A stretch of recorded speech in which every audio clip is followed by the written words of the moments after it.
So, quality is a little funny. It's just a little dark. So, it's raining.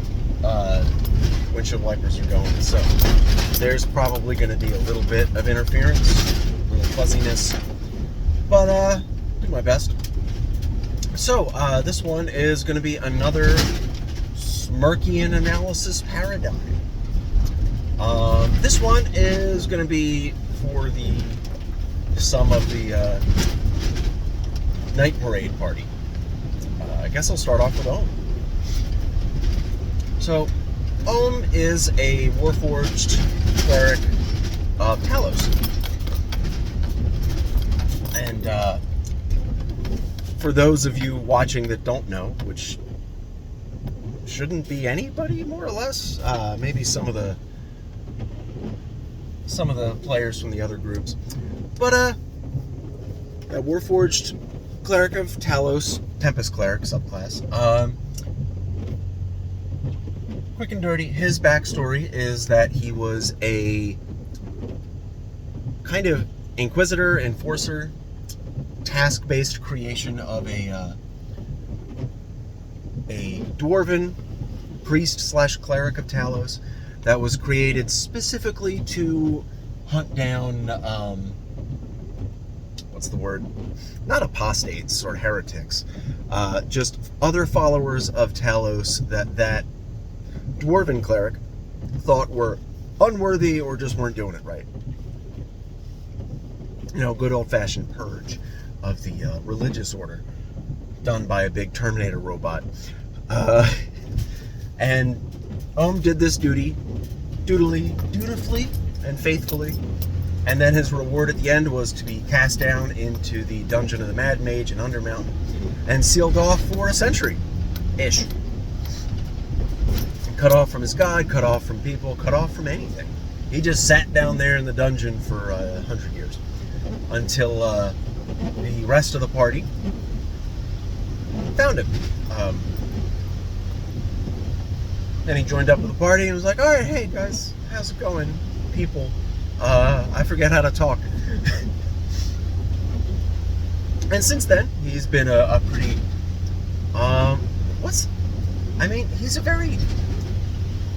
he's fairly Thorish. There's a lot of obvious Thor inspiration in his character. But one of the main things is this character's very faithful to Talos. A really funny thing was the whole time we were in Undermountain and like coming out of Undermountain, he was very like, Talos has abandoned me. I don't know if I should continue to follow him. I still get his magic, but should I follow Talos? Should I do this? And then we got to Ohm's Spotlight adventure, and Talos showed up. He's like, hey, I need you to go over here. And Ohm was just immediately, yes, Daddy, thank you for showing up and obliterating all doubt I had. Thank you. Hello. So that was pretty funny. But, I think to sum up, or to really get into the fears that Ohm kind of has, right front and center, the lonely. He's lonely. He's been cut off for 100 years. That is a big factor of his. He is afraid of being left alone.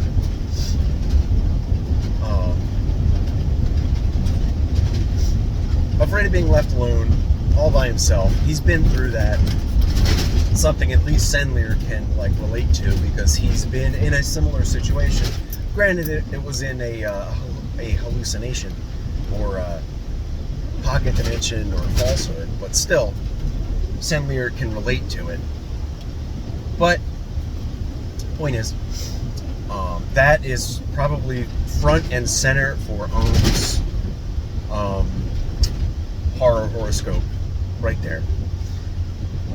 Not a whole lot to explain either. Otherwise, he's probably... You could probably ascribe the desolation and maybe the spiral or the web. So with the desolation, destruction, loss of everything he cares about. loss of all of his connections. Kind of similar to Senlir here, but Ohm has purged his entire religious order.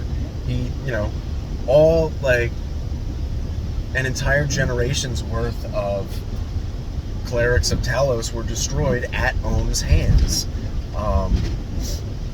So he knows personally what it's like to bring about all that destruction.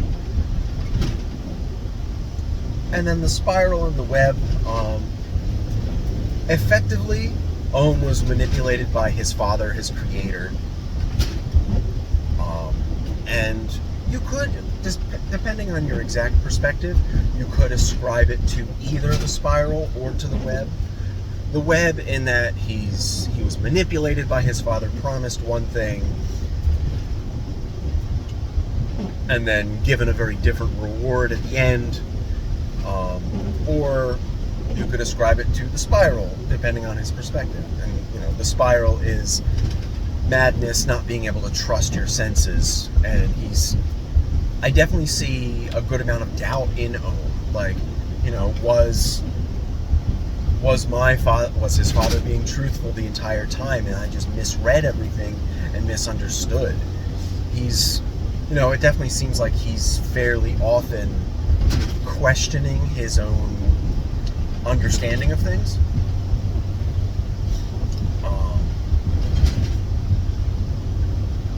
I think those are probably the main 4 fears that really hit Ohm hard. You could probably ascribe the buried or the vast. The buried because he was trapped in Undermountain with nowhere to go. But it's a pretty heavy overlap with the lonely. Same thing with the vast. Like, a dungeon is kind of a unique situation, especially a very large dungeon, because it's both, you're trapped underground, you can't get out, but there still is tons and tons of space for you to spread out in. So it's like a weird overlap between those two.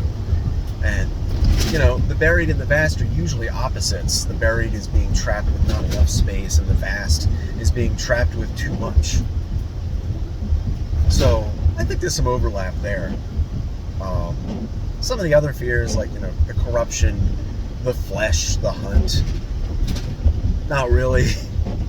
Those don't really hit, I don't think. You could probably try to ascribe the hunt if you really wanted to. He hunted down all the other clerics.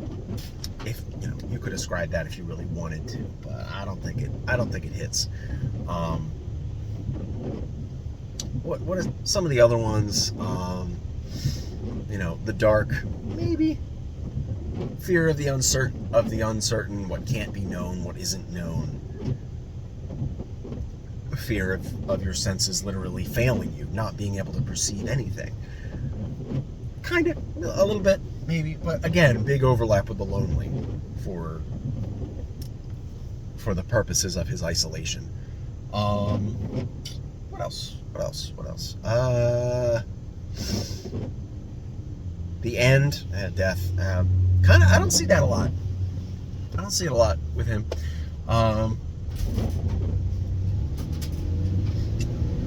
Is that all of them? I can never remember when I hit all of them. Did I say the corruption? Definitely not the corruption. There's not a lot going on there. Which ones am I know I'm missing one. The slaughter, maybe, but you don't see a whole lot of wild violence from Ohm. The eye being watched, maybe a little bit, because he's never quite sure what Talos is thinking. But not really. I guess that's it. Nothing else jumps out at me for Ohm. The rest of the party, I think, kind of also deserve their own video. Been playing with these characters for a little while, so I think there's more than enough to dig into. So I think I'll do one for each one for Rhine, one for Allerin, one for Copper, and then I'll circle back and do Senlir again, because there's been some big developments for Senlir. But yeah, otherwise I think that's about it. Maybe I should do a video actually like going over the Smirkian analysis paradigm, but I think at this point it's tread well enough that it doesn't really matter. But yeah, that's all I got for you today.